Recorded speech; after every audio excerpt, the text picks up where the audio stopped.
All right, I believe we're live. So glad that you're all here. We are live with Paragliding Talk, paraglidingtalk.com for all your information about the upcoming shows, what's happening. We're just going to talk about paragliding tonight. Pretty excited about psyched.com for all this show.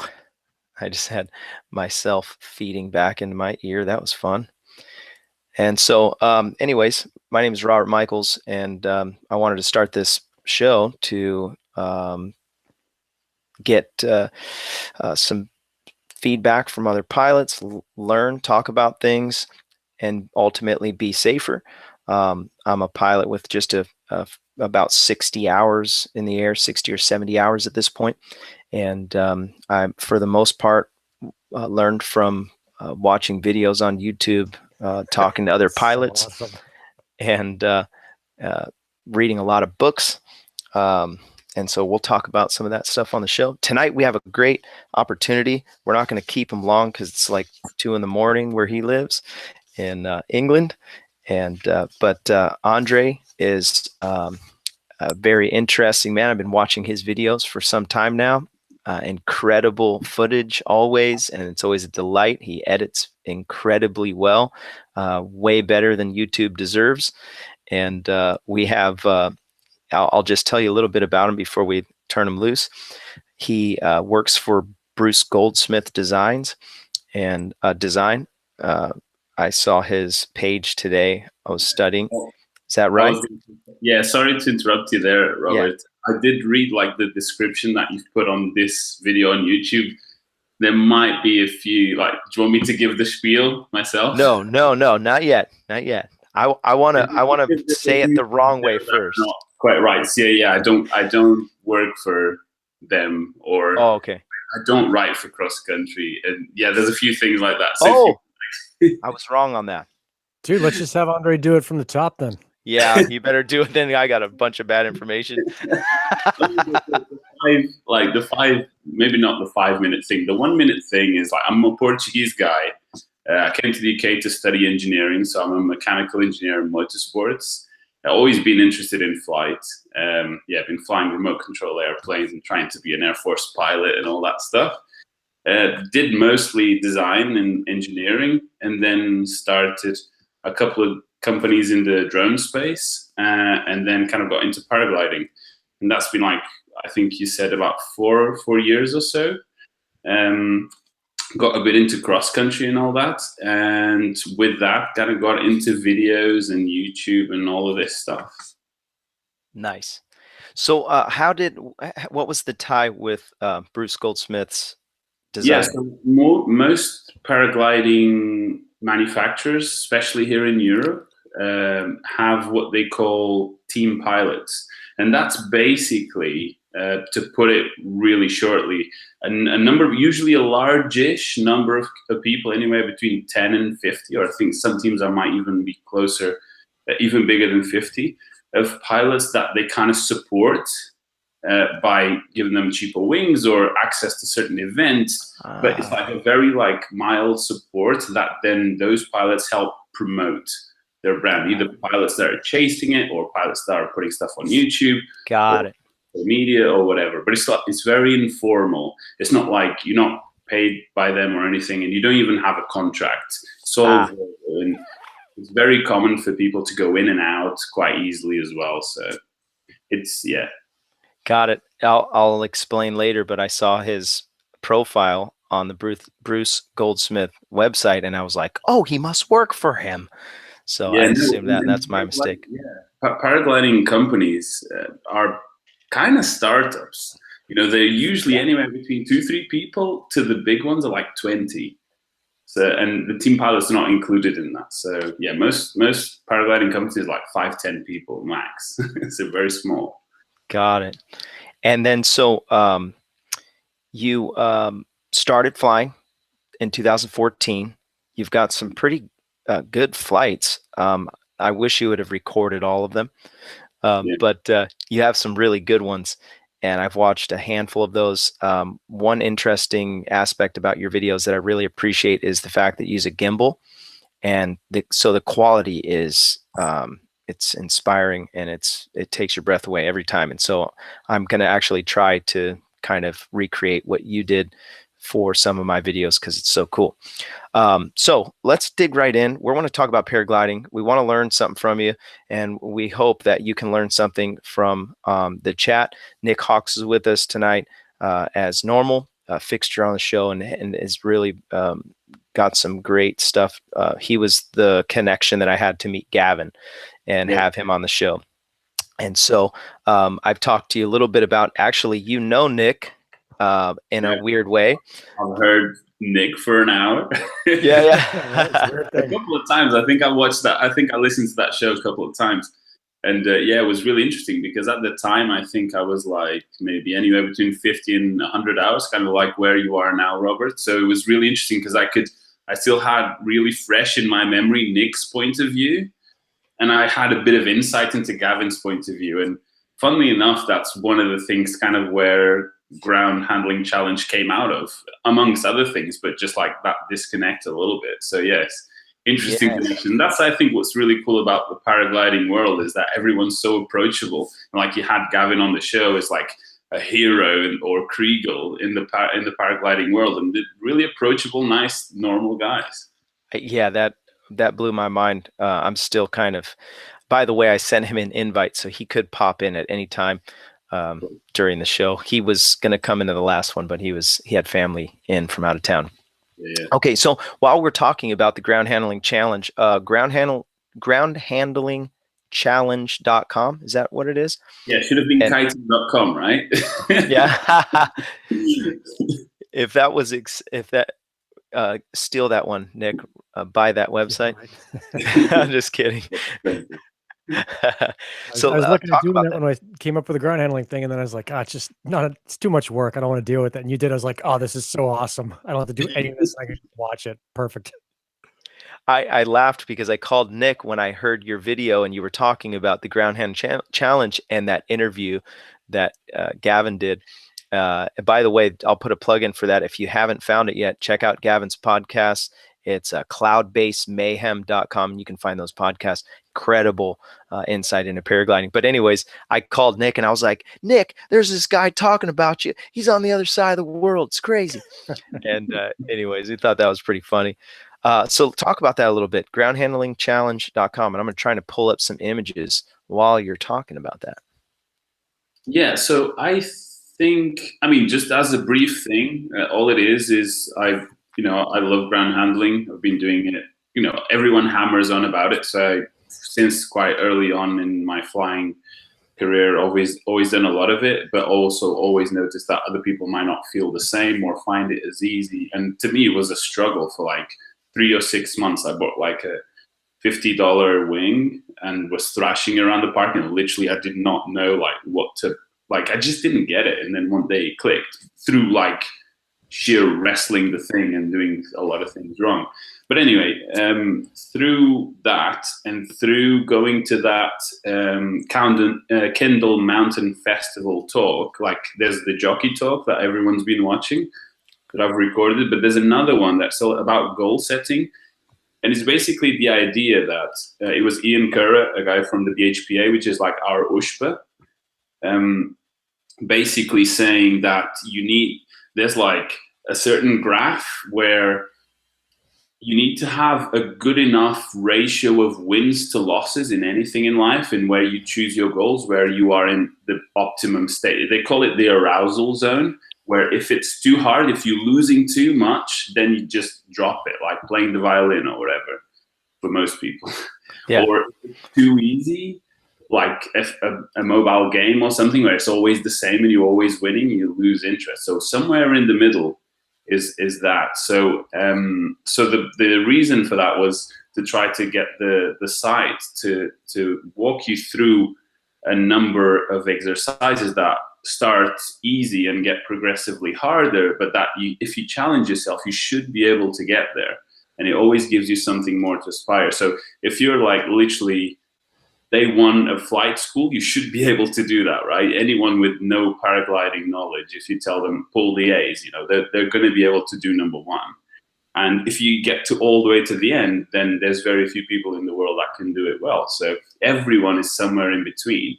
So the idea is just that, is trying to give some guidance and to people that are not as stubborn maybe as I am. Like my girlfriend is like a 10-hour pilot, and she still, she goes ground handling, she kind of wins a little bit, then loses a little bit, and then kind of loses interest. But she's been really excited by this because it's something that she can actually follow.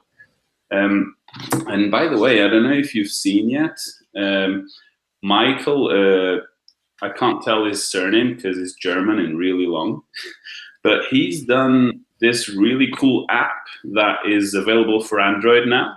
And it's basically the website, but better. It kind of looks like this, where you have the exercises and you can take them on and take them off, the ones you've done and the ones you haven't done. Oh, and nice. Cool. If you click inside, it's just like the website, it tells you what it is. So, but it's offline.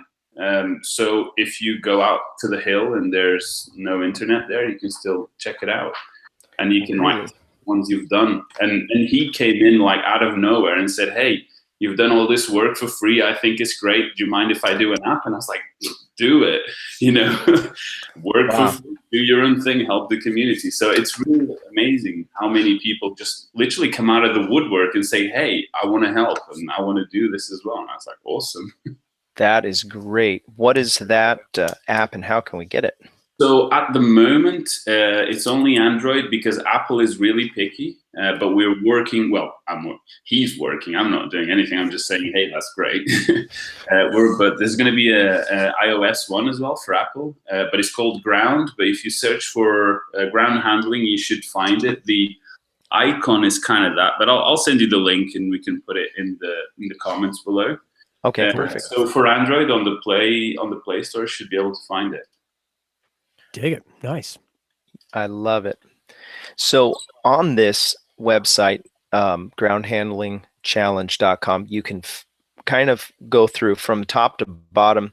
You have different levels of the challenges. And when you start in the green, it's obviously easy. When you get down to the bottom, they're very difficult.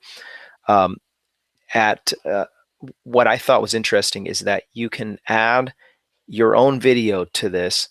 How can somebody do that? They just and I'll pull up the screen again. For example, let's say they wanted to try the E02, which is like a kind of like it's in the red, fly backwards.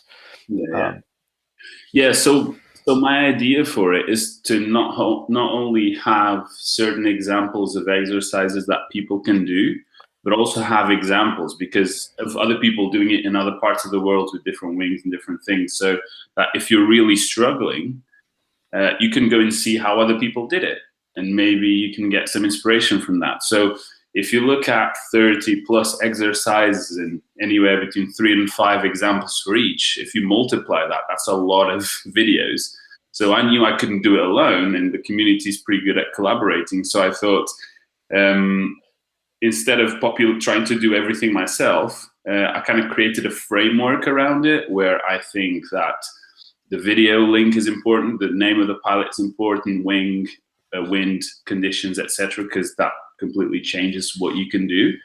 And people can send their own in, and pretty much, I'd say 90% of what's there, it's people sending stuff in, and I think we're about halfway complete. So the whole point was for people to collaborate and help out. That is incredible. That's rad, dude. So cool. I really realistically, and I'm just, maybe I'm pessimistic, but I thought it's going to take a long time. People are probably not going to know about the website. The fact that it's halfway full speaks volumes. That is incredible, and I'm excited. And I actually haven't dug very deep into this yet, and so I'm excited to do that. Ground handling is critical. We've been having really, really bad weather here, like storms and stuff, 100 kilometer an hour winds. But as soon as there's some good weather, and I think BGD going to have like a new ground handling wing, like a short, small wing that you're not supposed to fly, but you can ground handle in higher wings and higher winds. They said they'll send me one to try out, so quite excited for that. And then what I want to try to do is in one video, like A1 to A4, just for fun. And then in another video, just try to do all of the exercises in a row, like doing all of the C's in maybe a 10-minute video, just to try it out, because I'm itching to go out there. I love it. I love it. So let's move on to I know it's late over there. Let's talk about cross country. I'm like a night owl. I really don't mind. I was shocked the other night when you responded to the email. I'm like, I know it's very late over there, but that's great. I do a lot of editing and stuff at night. Yeah, me too. Sometimes late. Okay, so one of my passions for paragliding, and Nick's as well, is cross country. We're obsessed with it, and eventually we're going to do some. Well, I know it's vol biv, but we want to call it flying and camping. Yeah. And so you've done some big cross country stuff. I've got that. Last season you flew, you said 128 kilometers for the season. Is that correct? That was one flight. That was one flight. Wow. Okay. So 128 kilometer flight. So talk about your preparation, and I want to, before you get off the ground, before you even leave the house, what are you putting together? Right. So it's kind of, I suppose the list is really long. I mean, a lot of things. I mean, how far back do you go? Do you go back to even saying you need to be really good at ground handling so you don't mess up the launch or get stressed, or how? No. How what I mean is, for example, I go out of my garage and I check my bag, and I make sure that I have a snack in there. I've got something. I've got enough water. I take a couple liters of water with me. Right. So kind of like the day before. Preparation. How the whole thing actually goes. Okay. Yeah. So definitely all the kit, for me, all the physical things have to be prepared the day before. So I have my bag next to the door. I don't know if you guys use XCP, but this little tube that allows you to piss in flight. Because that was pretty much, I got really lucky where my first cross country was like 60K. Just a lucky day. That was all. It wasn't skill or anything, because I did loads of things wrong. But the thing that put me down was I was bursting to go to the toilet. I really, really needed to go. My concentration from like an hour and a half, 2 hours in, just went. And this was like a 2.5-hour flight. So you could see, like, I was like going through thermals and not taking them, and just wanted to go down. It could have been longer, but it was first one. I didn't know anything. So that was a must for me. And I realized that the higher, at least for my physiology, the higher I get, the colder I get, and the more I need to go to the toilet. And then when you get dehydrated, your head starts to hurt, so you need to drink water, which means it goes out even faster. So on this really big flight, I think it was 3 or 4 times in 4 or 5 hours. So that's a lot more than normal for me. So that's a must. So all of that is stored away with extras and stuff, like you said, food. Really important to, before flight and during, when it's a long flight. Checking the weather. I used to check more with other pilots. Now I don't so much, because I feel like you kind of sway too much, and I try to keep more like level-headed, more like flying my flight rather than getting too stuck with other people. But funnily enough, this season was it was really good in terms of flying a lot, but it wasn't very good in terms of, right, this is my objective, and achieving it like that, like in a straight line. It was like a lot of failing, giving up, and then like, oh, now I've give up, but I got there. Like, it's weird. And I'm writing funny that you mentioned that thing on the description, because I'm actually writing an article about this exact thing. I call it Stumbling Past 100K for cross country. So I don't know when it's going to come out, but at some point this year. And the description will be true. Yeah. Yeah. So yeah, I think that's kind of like a messy way to answer your question. Okay. So here's what I'm looking for in an answer, is that we would, I'm going to go and do cross country. I've done some small cross country stuff.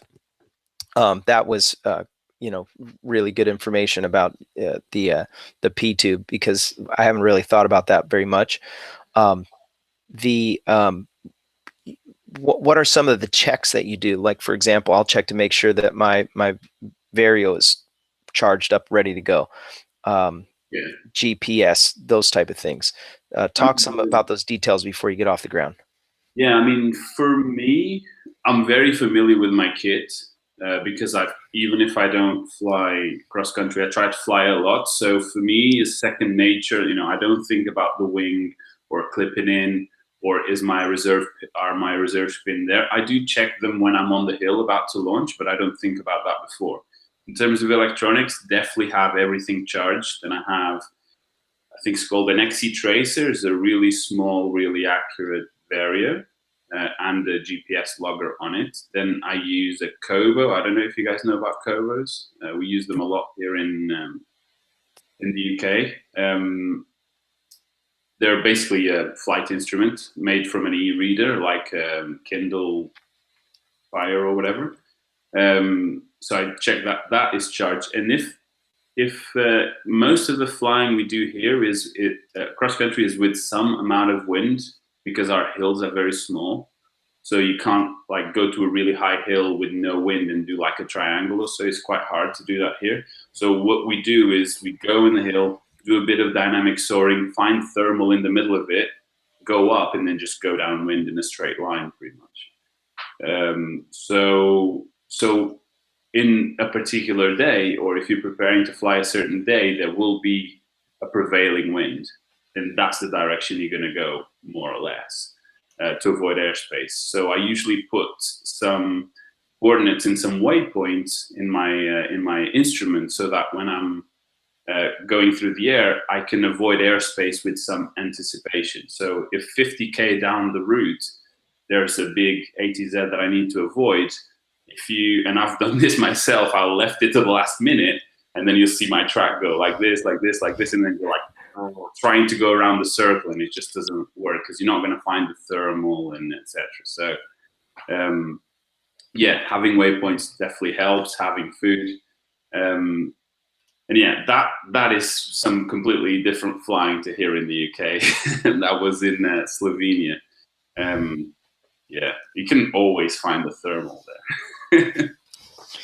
It's kind of cheating.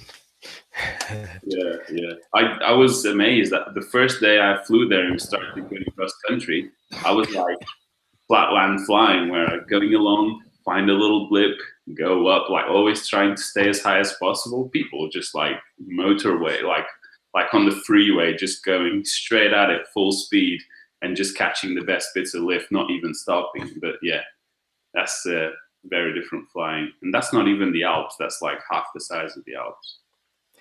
So you had some opportunities to go through Gavin McClurg's, I call it the master class. I think he calls it Mountain Master Class or something like that.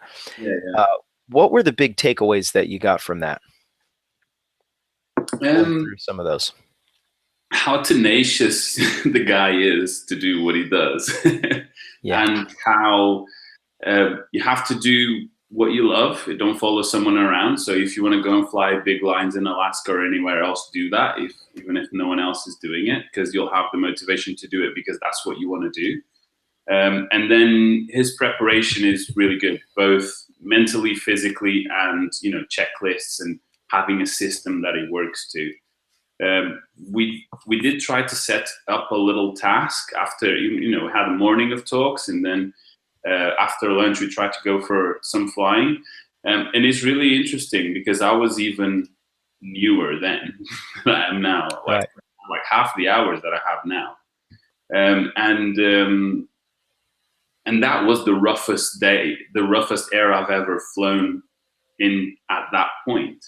And afterwards, on the debrief, I asked everyone, because everyone was pretty much more experienced than me, and I asked, how did you guys find the day? And they said, yeah, it was a bit inverted, but it was okay. And I was like, guys, this was the roughest air I've ever flown. And I was in a B. Like, there was guys on C's and B's, and I don't know if Gavin's was a B or just a competition ring. But anyway, it was a two-liner. It was like, nice. Is in the gnarly scale is like down there. And I was like, okay. So I think a lot of it is just experience. And funnily enough, you guys were talking about whole biv or camp fly. And I've had the exact same idea. And I thought, I'm just going to do like really tiny ones, like 20K ones where I walk 5K, then climb 2K, then fly 7K, and then just do it like that. And I think that's the way to do it, really, is just start slow. And you can't really follow everyone else because, you know, our hills here are grassy and round, and maybe yours are like steep and rocky. I don't know. It really depends. I want to do some more flying in Portugal, and flying there is completely different. So some things might work, some things maybe won't. Yeah. What do you say, Nick? Yeah, it's rad stuff. Totally get it. Like Gavin is just a big spirit and totally fired up. But it's funny, like everybody who meets him sees the same thing. Like he's just super, super driven to a noticeable degree. And then on the totally agree with you on the XC stuff for the Volbiv. It's just like learning anything difficult. Just going little baby steps and know that, you know, we've got a plan like, oh, we're going to do our first little Volbiv here. And it's basically do a 7-minute hike and probably a 12-minute flight and land and stay there for the night. And that's it. And that's all you need to start, because that's how you come into it. And I also, go ahead. Yeah. I mean, I was going to exactly agree with you, because the crucial things there that you're going to do in a 7-minute hike, 12-minute top to bottom, and camping overnight are exactly the same things. You have to pick the right place and the right time to take off, which is the skill you want. Then if the flight is 10 minutes or 10 hours, doesn't really matter, because you still need to pick a place to land, have your camping skills and your survival skills, which are still going to be the same. So yeah, it's a great way to start. Yeah. I can't really say because I've never done it myself, but that's what I would do. No, I mean, neither have I, but neither have we, but that's how you learn any difficult skills. You just break it down. You know, it's little parts. How do you eat an elephant? You know, it's a step at a time. The other thing you said that I thought was pretty cool was, what were you talking about? Dang it. Oh, the roughest air thing. I remember the very first flight I ever did. You know, I soared into like buttercream ridge lift, and it was really smooth. And then I turned around and I'm, you know, being talked to over the radio, and I go through a little thermal, and it was the very first one I'd ever gone through. I was like, holy smokes, what was that? And I landed, and the instructor's laughing at me like, what are you doing freaking out up there? I'm like, Wendy, that is the roughest air I've ever flown in. And it's what you're used to. And I think I went out today and flew Blossom, and it was a little bit bumpy, and there's little, like, not even collapses, but just it was bumpy, and it was super fun. But man, if I'd flown in this same air a year ago, I probably wouldn't have flown for a couple of days after that. Just would have been thinking about it and processing it. So it's amazing how much, you know, you get that bump tolerance and get used to the flying part.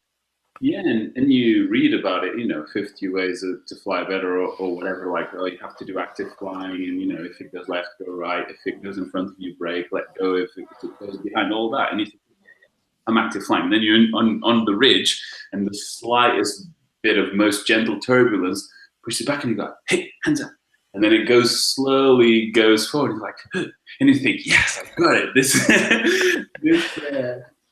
This active flying stuff totally makes sense, and you get it. And then you go into normal air, or in that case, slightly rough, but not rough. To me, it was the roughest. I was like doing that all the time.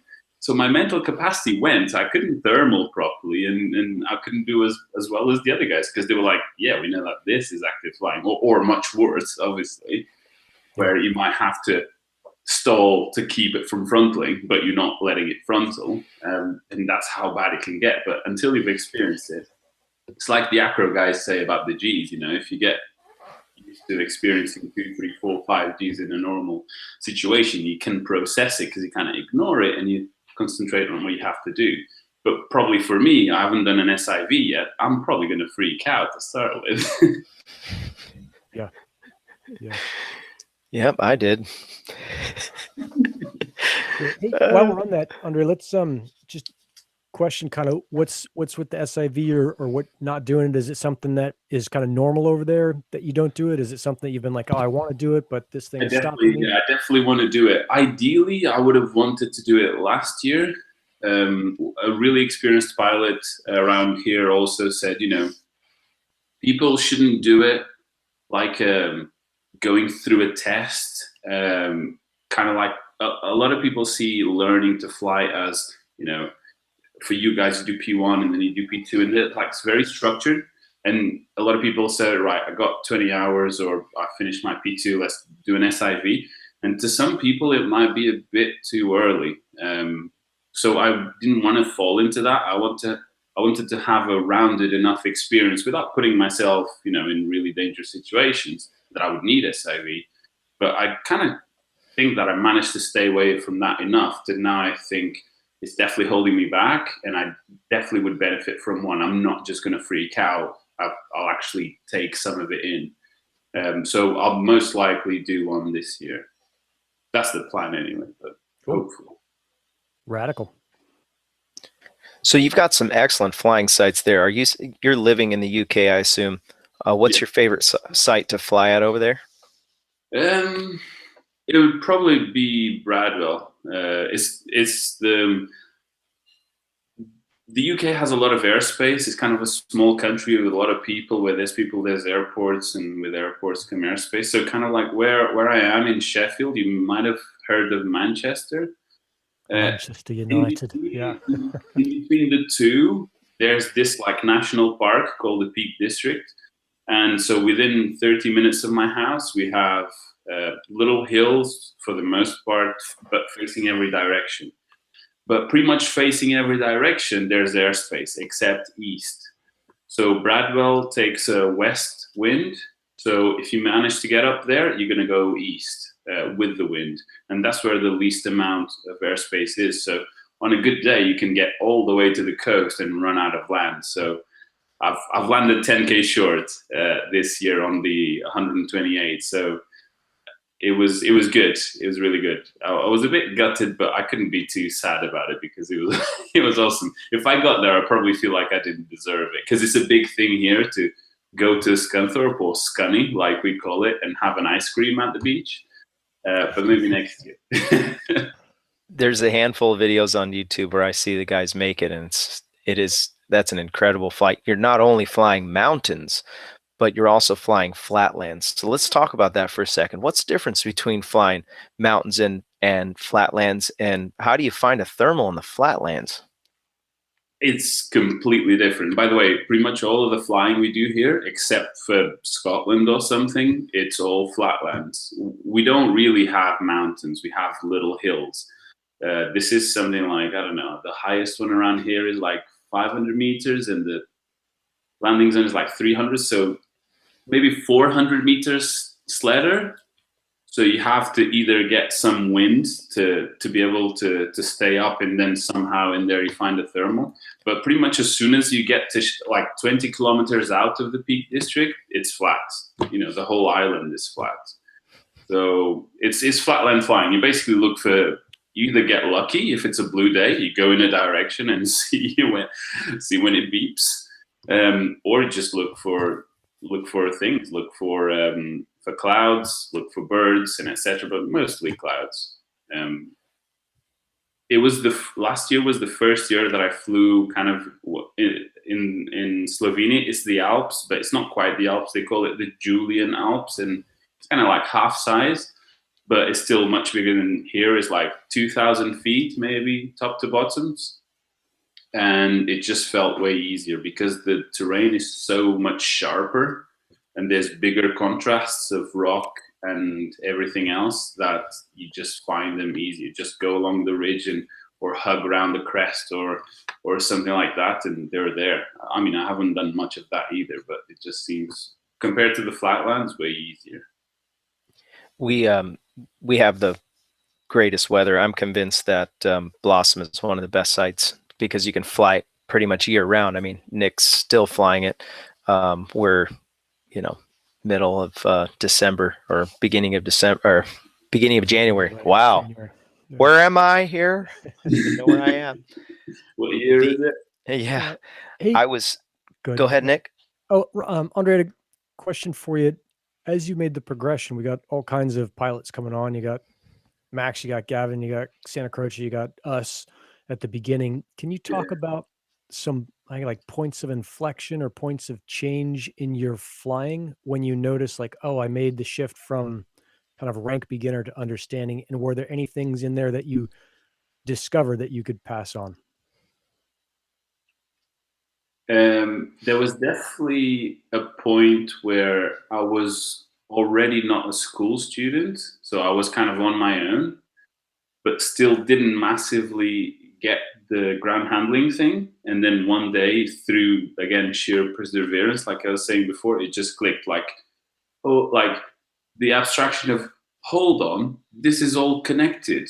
If you pull this, that bit will come down, which then catch the wind and turns you around and that sort of thing. So that was, I think, one. Another one was, especially at the beginning, made a lot of mistakes. I was really keen and really wanted to just go and fly because I found this new thing that I could do, like, kind of like if you have a bike or a motorbike when you're young or whatever. And I landed in a tree, searching for thermals. Again, it's the same concept as the, oh my God, this is really rough. It's not rough at all. And oh my God, I'm thermaling. You're not thermaling. That's just a little bubble that you're losing more than what you're gaining. You're going down overall, not going up. And then landed in a tree. So I think those two were quite big. And I think that kind of set me up, that brought my ego down quite a bit to go like, okay, I enjoy this, but I see that I have to be careful because you will actually die. And the thing is, I was really lucky where it was quite thick trees where I landed, and I couldn't see this, but they were really tall. I mean, not really tall, but they were much taller than what I thought they were. They were like 10 meters tall, maybe, or 8. So as I saw myself going down and having no choice but to land, I kind of like started to flare more and more and more as if the top of the trees were the ground. So it kind of went in with kind of a low forward speed, and the canopy kind of caught on the trees, and I ended up going down, and instead of hitting the ground, I kind of just bounced. I didn't touch the floor at all, and I was like, branches everywhere and everything. I was like, ugh, I'm okay.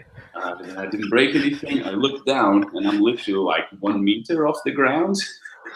And I was like, okay, don't do anything. I remember what your instructor said, that the accidents happen, you get hurt getting off the tree, not on the actual tree landing. So I was like, right, don't do anything, calm down.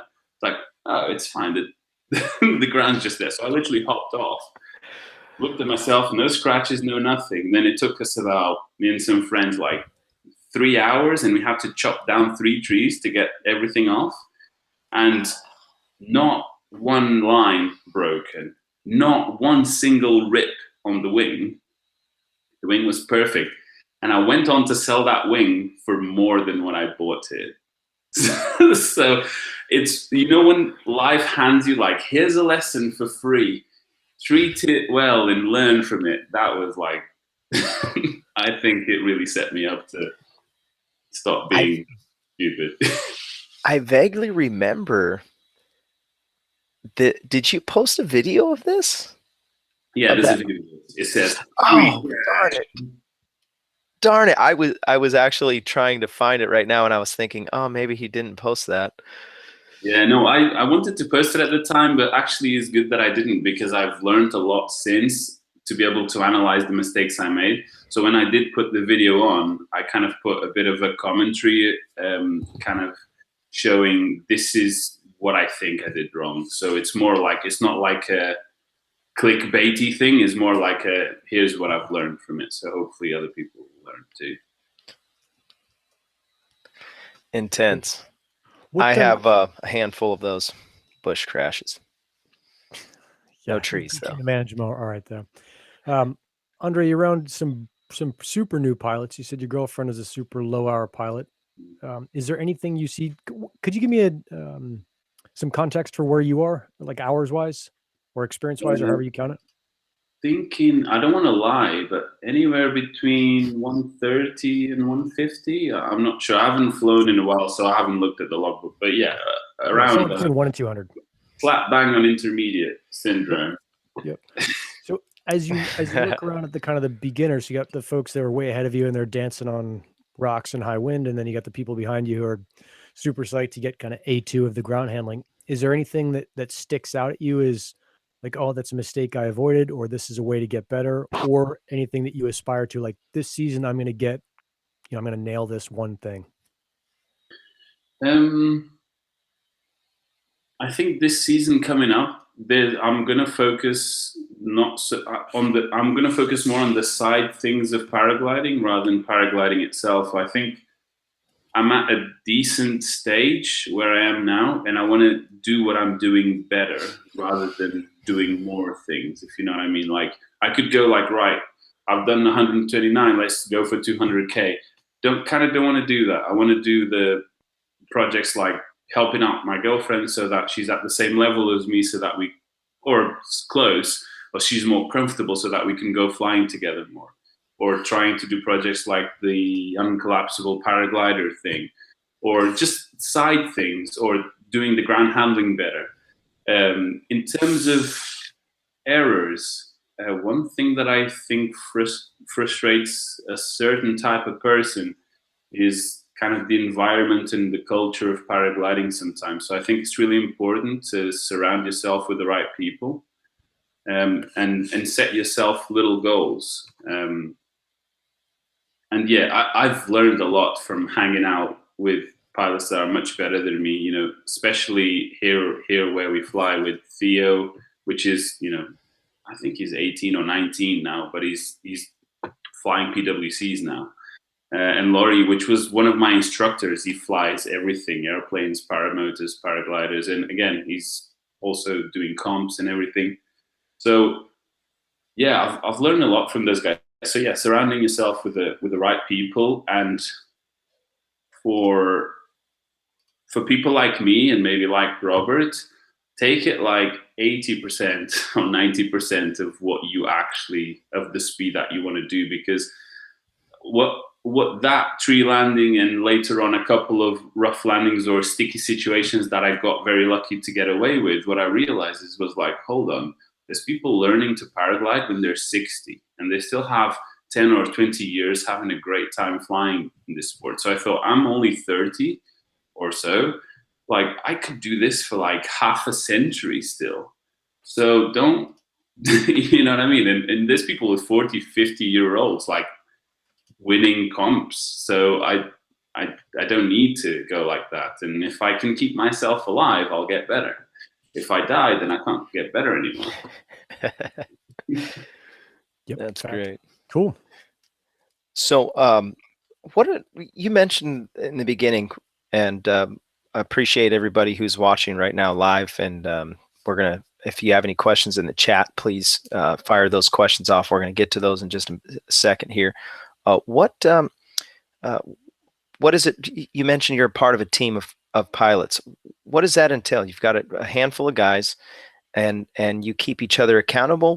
What's the benefits, and talk about that a little bit. You mean like the local pilots? You're when you, yes, the team. Right. So I'm still quite new to that because I've only joined the team less than a year ago. But last year, and BGD as a company is still fairly new, so there's a few things that are still changing and evolving. But basically, what I think it is a group of people coming together to help each other and to help the brand, and the brand helps you as well. Again, by putting this group together, like support, but also putting on events. So last year we had a team meeting in Slovenia, which is where I got to fly those beautiful alpine mountains, and I've learned a lot from those guys and seeing how they fly, and because that's their backyard, so they're used to it. I'm not used to be able to fly days with no wind, where you can go wherever you want. It's pretty cool. But yeah, what it entails is not much. I think it's what you want to get out of it. I find that people from that never been in a team or anything think it's a lot more. There's a lot more to it than there actually is. But yeah, it's kind of some affiliation, and you help them out and they help you out. But it's kind of like you get as much out of it as you put in, if you know what I mean. Got it. I mean, probably like Gavin is a Niviuk pilot, so he might be able to tell you on that. Okay. I just haven't been doing it for long enough. So you have, I was trying to pull up the live chat. See it with, I got it. Have you ever Okay. to use your reserve is one of the questions that came up. You ever thrown your reserve yet? No, luckily no. Okay. if he was any higher in the tree landing, he might have had to use it to rope himself down. Yeah, I remember first time I had my proper big collapse. I think it must have been something like 80% in the middle of a thermal, like it really went. But somehow it wasn't too scary, but that might be because I was really high, something like 5,000 feet. And the ground was like pretty much zero. So it was like no point. And it reinflated straight away. So no. That's as Hope to close as you keep it come. that Okay, way. But cool. surely I'll have to throw it sooner or later. What recommendations do you have for brand new pilots aspiring to get up in the air, haven't even left the ground yet? Ground handle. Just ground handle as much as possible. I mean, it depends what kind of person you are.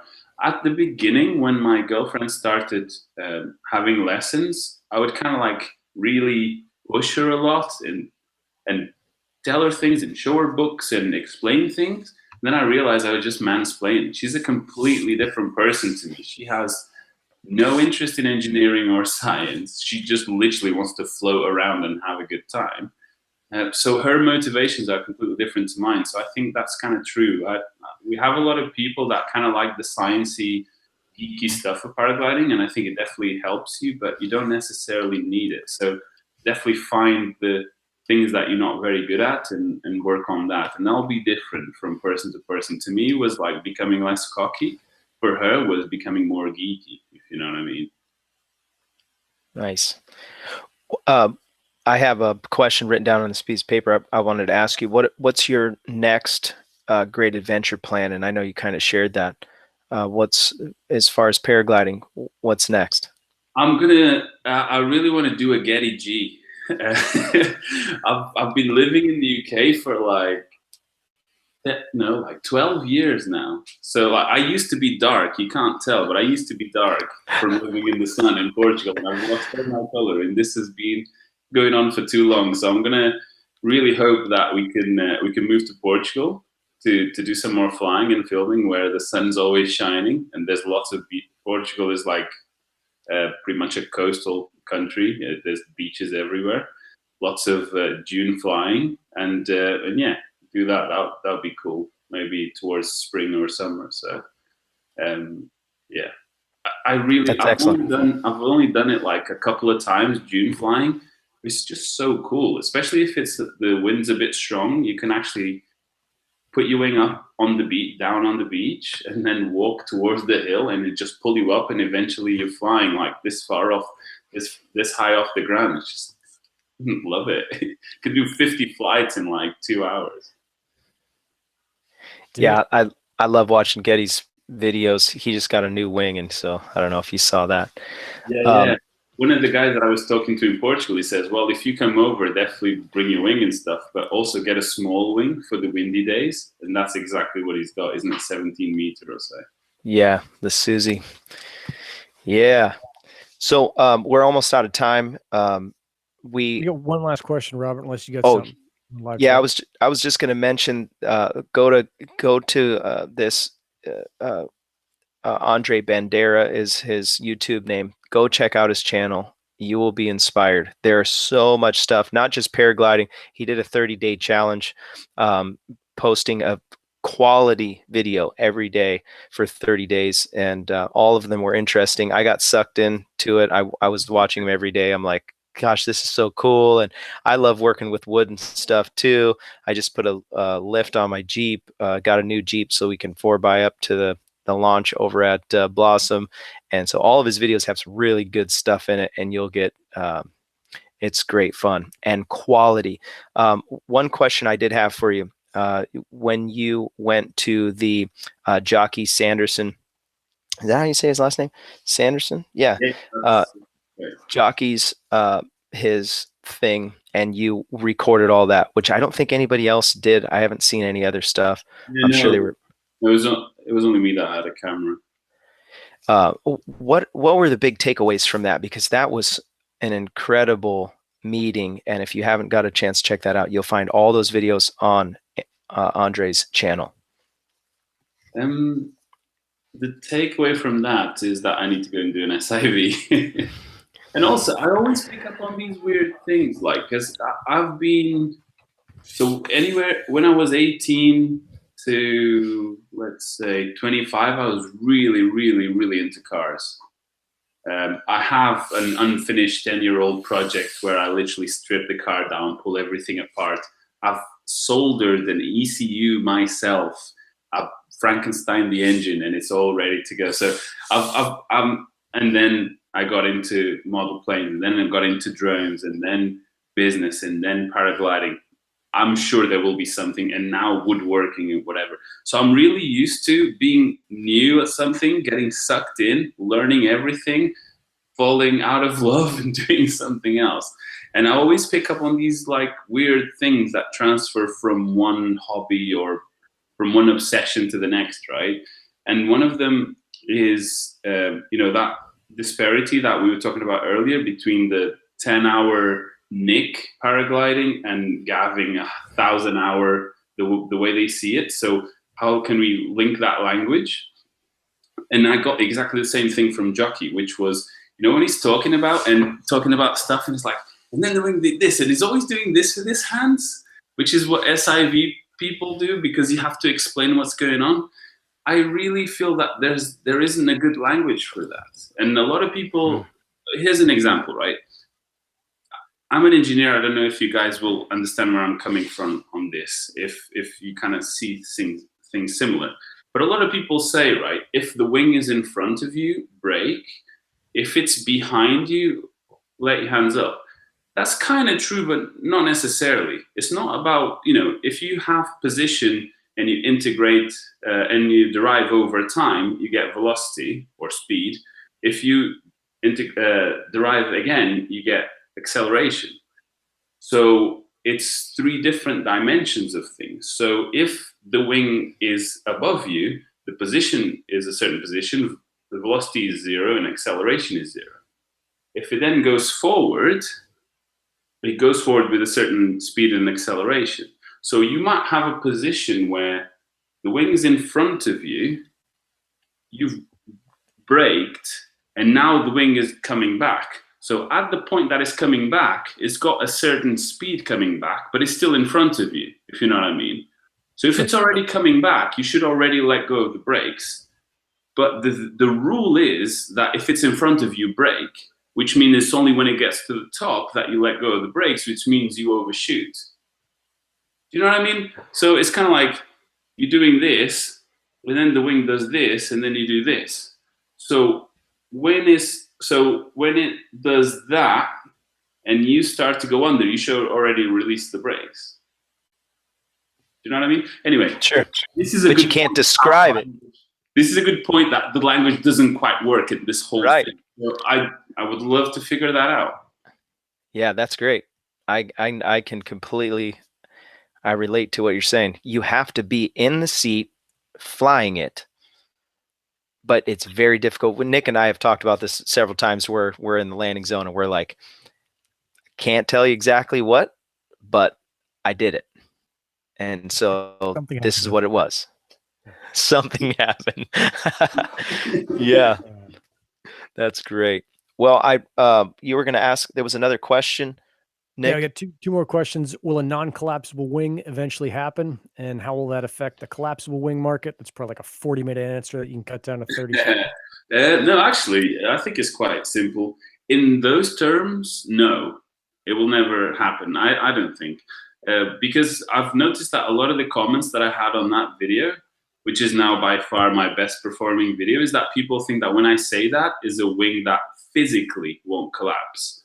That's not what I mean. What I mean is the wing helping a young pilot to act like they were a very experienced pilot. So like Gavin says, never let the wing frontal.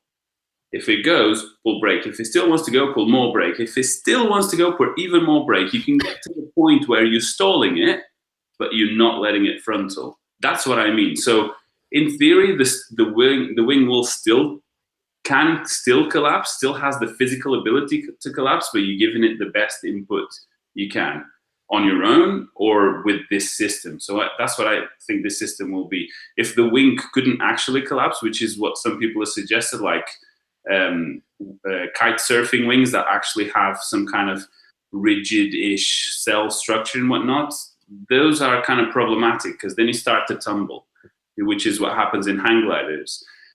So I think it's actually a good safety feature that they collapse, but you don't want massive frontals and cravats and everything that comes with it, that's all. Okay, so maybe if it comes into fruition, it'll be more like a school wing or a learning wing. And then however that affects the market, like that's business, that's not paragliding. Who cares? Yeah, I think paragliding is too small for big leaps, because big leaps are only from people putting lots of money into R&D, and if people put lots of money into R&D, then wings would be really expensive, which means there isn't a market. Right. So one I want to question. Go ahead, Robert. Sorry.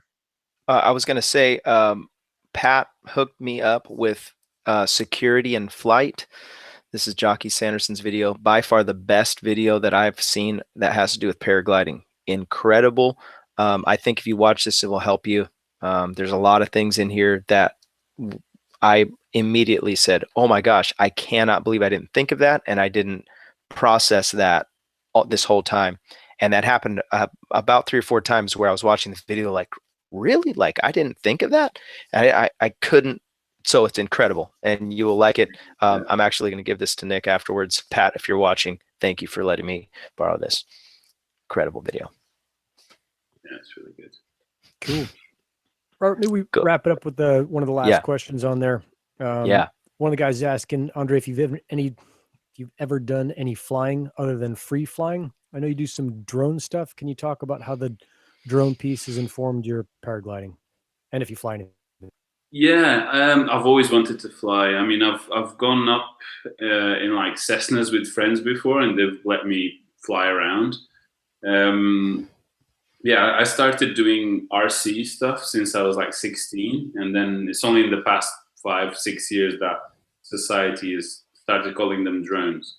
So I kind of lost interest at that point, because now it's all about like privacy and legality and fake news of drones hitting airplanes and stuff like that. So it kind of got a lot boring, to be honest. But yeah, for sure, if you can build your own plane out of foam, you have no choice other than to get to understand aerodynamics, and that puts you in a good footing to then understand what happens in a paraglider.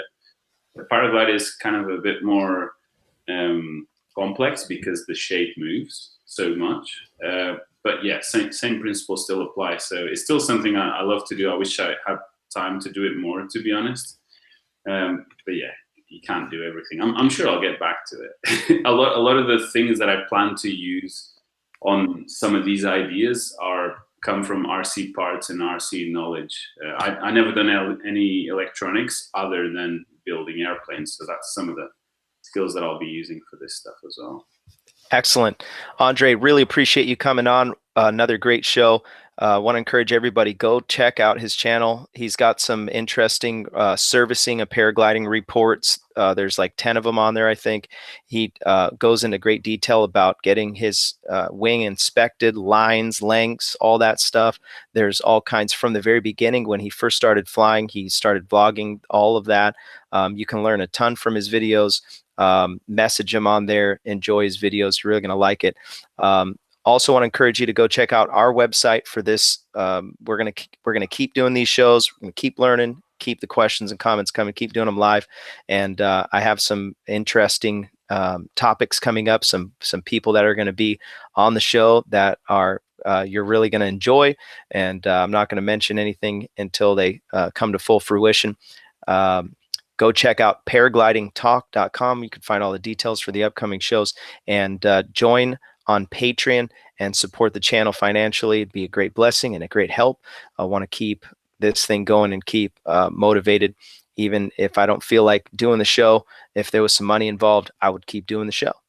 So that's my spiel. Come join us next Thursday. We're doing them every Thursday, and really appreciate you. Nick, Andre, unless you guys have anything else, we'll wrap it up tonight.